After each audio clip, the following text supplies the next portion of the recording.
Okay, so I got one screw in.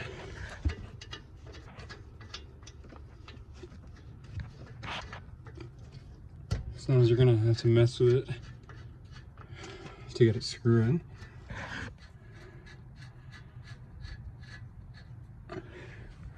And then you're gonna get your other screw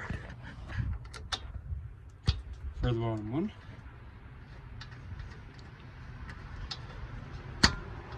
Sometimes you gotta mess around with it so it lines up.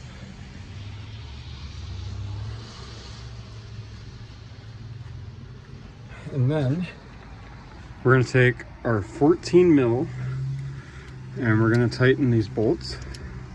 I'm doing this all with one hand, holding a cell phone just for you guys in the rain.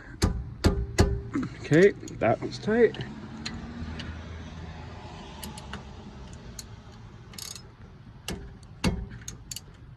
I would definitely do this with a longer ratchet, but you know, time is limited in the rain. I'm doing this for you guys. And ta-da, your brake pads are installed. So now we're gonna install the wheel back in the vehicle and we're gonna let the jack down. So I'm gonna put the camera aside and I'm gonna let you guys watch.